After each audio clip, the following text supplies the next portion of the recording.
Dans cette vidéo, je vais vous présenter la matrice Ansoff. Je vais vous expliquer pourquoi on l'utilise, à quoi elle sert. Je vais ensuite vous exposer la matrice et vous expliquer son utilisation. Et enfin, je vais vous illustrer la matrice à l'aide de la société Coca-Cola. Pourquoi on l'utilise? La matrice Ansoff, appelée également matrice produit-marché, permet d'identifier les axes de développement les plus pertinents pour une entreprise.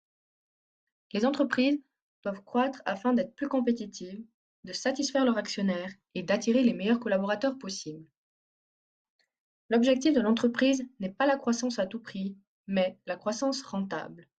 Cela relève de la responsabilité du marketing qui doit identifier, évaluer et sélectionner les opportunités du marché, puis établir les stratégies qui permettront d'en profiter. À quoi sert la matrice?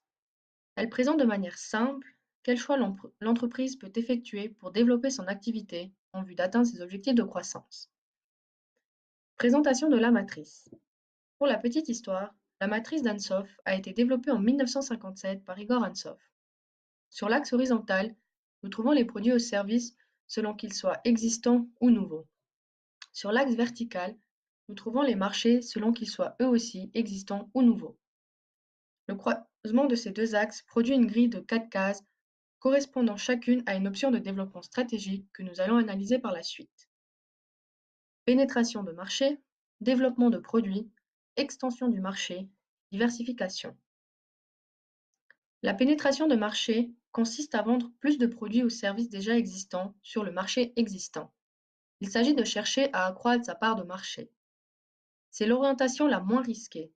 Cette orientation peut soit viser à maintenir une position existante ou à renforcer un peu plus les parts de marché. Prenons l'exemple de Coca-Cola. Cette société utilise chaque année la pénétration de marché en créant une association entre Coca-Cola et Noël. La publicité que nous connaissons tous et que fait Coca-Cola à Noël contribue à stimuler les ventes pendant la période de fête. Développement de produits. Le développement de produits consiste à vendre de nouveaux produits sur des marchés déjà connus, c'est-à-dire à chercher l'innovation ou l'extension de gamme existantes en prenant soin de ne viser que des marchés déjà existants. Le risque est jugé moyen. Cette orientation implique de pouvoir différencier suffisamment son offre de la concurrence, quitte à acquérir des ressources ou des compétences nouvelles. La société Coca-Cola a lancé Cherry Coke en 1985. C'était la première extension de Coca-Cola au-delà de sa recette d'origine. La société a depuis lancé d'autres variantes aromatisées dont la vanille, le citron et plusieurs autres encore. L'extension du marché consiste à proposer des produits existants sur des nouveaux marchés. Par nouveaux marchés, on entend notamment les nouveaux marchés géographiques que l'entreprise pourrait atteindre avec sa gamme existante, mais aussi des marchés plus proches, peu ou pas explorés, mais en restant plus près de son offre de produits ou services existants. L'entreprise doit néanmoins vérifier qu'elle ne va pas se trouver confrontée à plus fort qu'elle sur ces nouveaux marchés, ce qui est le cas si elle doit affronter des firmes qui bénéficient d'économies d'échelle ou encore de marques fortes. Elle doit être attentive au comportement de la demande qui peuvent être très différents d'un marché géographique ou d'un type de clientèle à l'autre. Il faut également acquérir de nouvelles ressources et compétences. La société Coca-Cola a lancé en 2005 le Coca Zéro. Le concept était identique à Diet Coke qui avait été mis sur le marché 30 ans plus tôt. Les hommes se sont éloignés de cette boisson, ils considéraient être une boisson pour femmes. Avec la publicité, Coca Zéro a généré avec succès un appel plus masculin.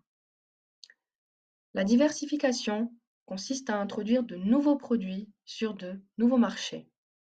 C'est clairement l'orientation la plus complexe et la plus risquée. Elle exige un effort d'innovation, la mise en place de nouveaux moyens de production et de commercialisation et donc de s'éloigner de son cœur business. En 2007, Coca-Cola a dépensé 4,1 milliards pour acquérir Glasso, incluant également la marque Vitamin Water. Avec un recul annuel de la vente de boissons gazeuses, la marque prévoit que le marché des boissons pourrait se diriger vers un avenir moins sucré. La marque a donc sauté à bord du secteur des boissons santé en pleine croissance. Pour terminer, cette matrice permet une représentation synthétique des choix stratégiques de l'entreprise.